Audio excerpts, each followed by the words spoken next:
celebração dos 5 anos de teses defendidas no programa de pós-graduação em filosofia da UniOeste. Afinal, qual é a tese da tua tese?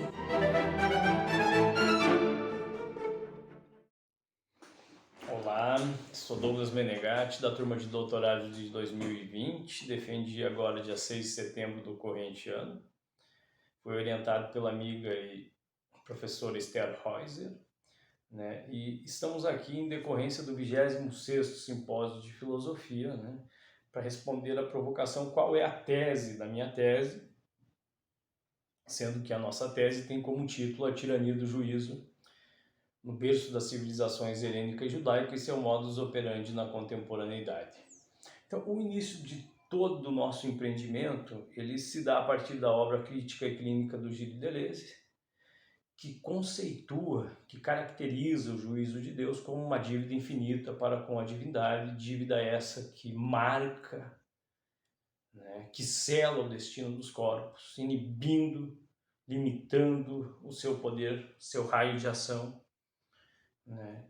E, portanto, exercendo força no movimento de afecção dos corpos, né? Fazendo com que eles, ao longo de toda a história humana na mecanosfera, né, sejam guiados e, sob certo aspecto, sejam, inclusive, atravessados, né, pelo juízo de Deus, que é muito semelhante à roda de Ezequiel, que está presente no Antigo Testamento da Bíblia, né? Que atravessa e que tem uma visão totalitária sobre os corpos.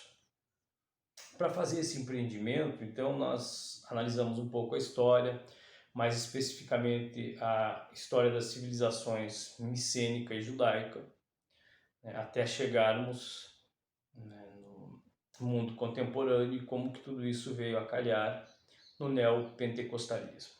É importante dizer que já na gênese da civilização micênica, o juízo de Deus operava sobre o destino dos grandes heróis, de grandes figuras como Medeia, Héracles, Édipo, selando o seu destino. Tá? Existia a ideia de um erro, de uma martia originária que recai sobre esses grandes heróis, né?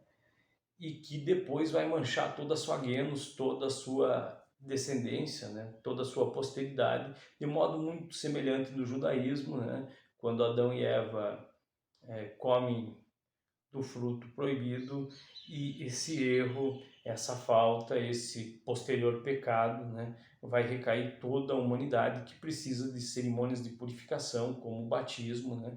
Justamente para se livrar do erro originário de seus ancestrais, que sela já o nascimento de novos corpos, né? Então, para fazer o contrabalanço ao juízo de Deus histórico e seu peso, tanto na filosofia como na religião, nós trouxemos à tona a figura dos cavaleiros do Apocalipse ao revés. Essa ideia de cavaleiro do Apocalipse ao revés foi trazida pela nossa orientadora, Esther Heuser, numa obra chamada O Contra o Juízo, né? Na qual ela apresenta figuras como Spinoza, Nietzsche, Deleuze, Guattari e Arthur como cavaleiros do Apocalipse ao revés, porque eles empreendem justamente batalha contra o juízo na tentativa de opor resistência a este que tanta inibição à vida, à tendência a crescimento de vida, ao conatos, enfim, tanta resistência causou, né, e tantos problemas tem causado para a história da humanidade. Em meio a toda a nossa análise da ascensão do juízo por meio da religiosidade e da contravenção do juízo por meio do que podemos chamar então de filósofos da imanência, dos cavaleiros do Apocalipse ao revés, a tese da nossa tese é justamente que o juízo se mantém ao longo de toda a história de maneira intacta até chegar ao mundo contemporâneo, né, no neopentecostalismo, né, sobretudo a partir de figuras como o Bispo Macalister, que vem ao Brasil em 1960 para fundar a Igreja Nova Vida, e que depois deu margem para o surgimento de novas igrejas, como a Igreja Universal do Reino de Deus, fundada pelo Bispo Macedo, a Internacional do Reino de Deus, pelo R.L. Soares, e a Mundial do Poder de Deus, né, fundada pelo Valdomiro. Toda essa crescente neopentecostal na atualidade nos fez ver, né, que o juízo, embora tenha sido contraposto, e muito bem contraposto, né, por filósofos como Spinoza e Nietzsche, mas ele tende a se reconstituir, ele tende a se reinventar, ele tende a renascer sobre a forma de novas religiões, né?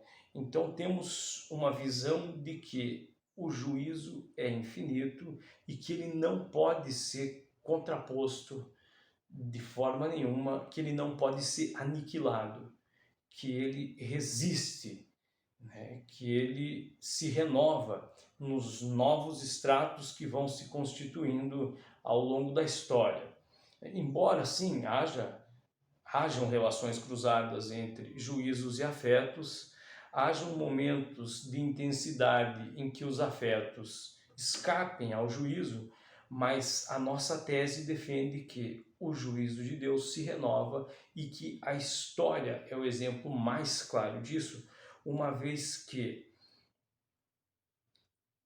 a cada década renascem dezenas, centenas de novas formas de religiosidade que reacendem o fundamentalismo e que reacendem a dívida infinita, essa dívida que cada vez parece ficar mais forte, uma vez que ela se alimenta do ódio às diferenças, do ódio ao outro, como é o caso, por exemplo, da religião do Bispo Macedo, que cada vez mais intensifica o ódio às religiões afrodescendentes, à cultura da diversidade que tenta se colocar no mundo, mas que sempre enfrenta o contraponto, né, do dogmatismo e do fundamentalismo religioso, né, que não à toa tem crescido tanto no Brasil, na América Latina e no mundo, né, inclusive no cenário político, haja vista que parece que os evangélicos não se contentam somente com a espiritualidade, mas também querem operar na política.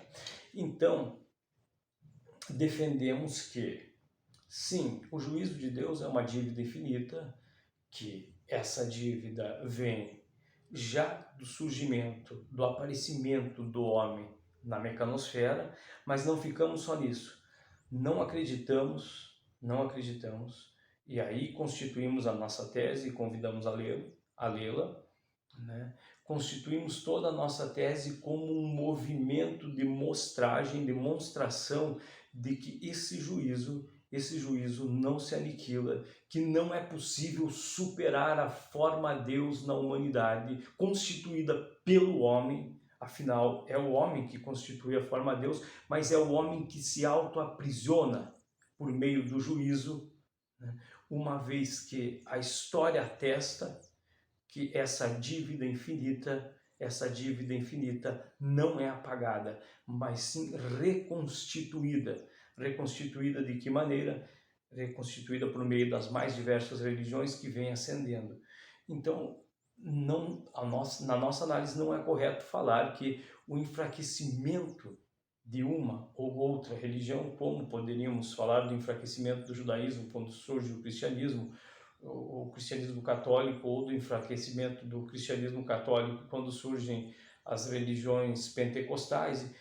Sempre há um gradativo enfraquecimento da religião anterior, mas a nova religião traz à cena novamente, né, a força do juízo, que parece mover as massas, parece não move as massas, e acaba por intensificar cada vez mais a dominação, a inibição e, portanto, digamos, o limite da afecção, Ou seja, os corpos são selados, os corpos são movidos pelo juízo de Deus e não há como escapar dessa lógica, e acreditamos que isso faz parte da própria constituição, do próprio movimento do homem enquanto ser histórico. Então, agradeço a todos, tá? Não adentramos nos movimentos da tese, nosso objetivo era só apresentar a ideia central que move a nossa pesquisa. Obrigado, até a próxima.